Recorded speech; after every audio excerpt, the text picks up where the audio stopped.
que es momento de dar paso inmediatamente a una clase magistral a cargo de la presidenta de WISTA Internacional, Despina Theodosiou, quien va a hablarnos sobre la situación global y avances de las redes de colaboración de mujeres en la industria marítimo-portuaria. Vamos a esperar una vez que saquen la fotografía de los integrantes del último panel para entonces proyectar esta clase magistral de Despina Theodosiou, presidenta de WISTA Internacional. Ahora sí.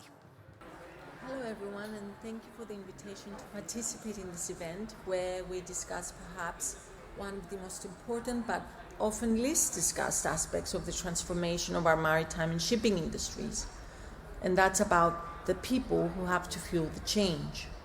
We all know how society, industry, and all of us are expected to play a role in curbing anthropogenic greenhouse gas emissions. We also know that the work we have started on new fuels, new ships, new port infrastructure, and new ways of forming collaboration and partnerships will continue for decades to come, long after many of us have retired. Let me put this into a bit of a time perspective. In shipping, we talk mainly about a decarbonization target for shipping by 2050. That's the date set in the IMO strategy. If you're in your 40s now, then in 2050 you will be nearing, or you will be in your 70s. You will have spent your career in an industry increasingly focused on a massive transformation. This is your normal. So we need to prepare for this generation of change. First, we need to work a lot more to ensure we get the full support of people from around the world, which means empowering young women and young men.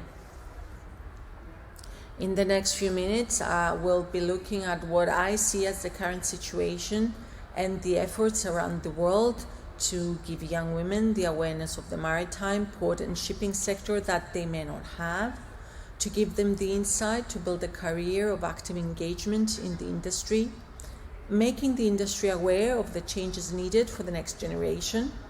For example, the old ways are no longer the best ways, and making the industry better aware of the closed doors that need to be opened for women to enter the industry. And that means, for among other things, changing attitudes. So let's start with the global situation. We all know about the 17 UN development goals, especially goal number 5, gender equality.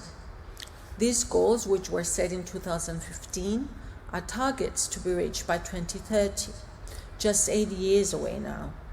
And while gender equality is specific to goal number 5, it is referenced in 8 other goals.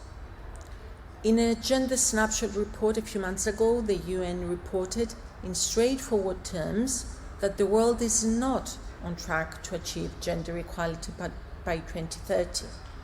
In a global situation, the pandemic and backlash against women's rights have diminished what was already a poor outlook. Of course, this is a devastating result.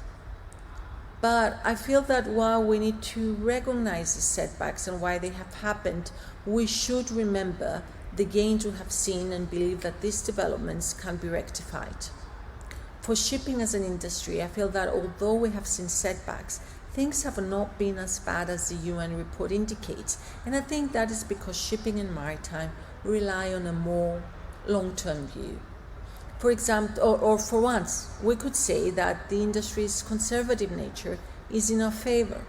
It may have taken a long time to start turning the ship, but now it is going. However, while shipping is international, there's always a solid national element, because we need to look at training, education, opportunities, and national traditions to employment. Our WISTA network consists of 56 national WISTAs, each with local women in local positions. Many are in leadership positions which demonstrate ability and capability. When you look at the roles that WISTA members have, you can see where women have found positions in various industries. In some countries, I know the maritime sector is a fundamental part of a national psyche, So getting women aware of the industry is not an issue. We know there are countries where shipping and maritime have a vital role in that nation's GDP. But do women have a good opinion about the industry to actively pursue a career? In some parts, I would suggest that the answer is no. Women see shipping as old-fashioned, male-dominated, and even sexist in attitude. The reasons are varied, but it could come down to tradition. Shipping has a solid historical image, largely due to the days of large sailing ships and the huge risks that ships and crews had to take in those days. 200 years later, we have removed a lot of the risk and danger. We have created systems and capabilities to make the dangerous less life-threatening and the mundane more appetizing. This is an industry with old-fashioned values, but its people have an appetite for the new. So I believe that as we see shipping go through this transition, a metamorphosis if you like, it should welcome new minds, the new talent from areas that it has not before. Even in those countries with a strong maritime essence, we have strong WISTA membership, but it is still a struggle to attract school leavers into shipping, let alone women. But this is why we have some of the work we do have. Our industry needs positive outreach to get the right talent into the industry and any of the roles, functions, and companies in our industry. We need to collaborate to get there. We need organizations to work together to ensure we have coordinated approaches to make the most of bringing diversity to help move our industry forward. Our industry is international, so we have an excellent opportunity to share our experiences. Modern shipping is nothing like the traditional ship industry.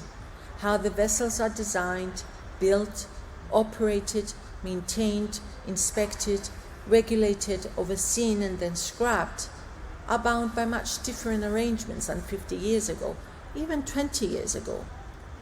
There's a need for people to have the ability to fight for the change the industry needs. This is where women also have a role to play. Ask anyone in any industry, and they will be able to talk about the challenges of being a woman in industry and building up a career.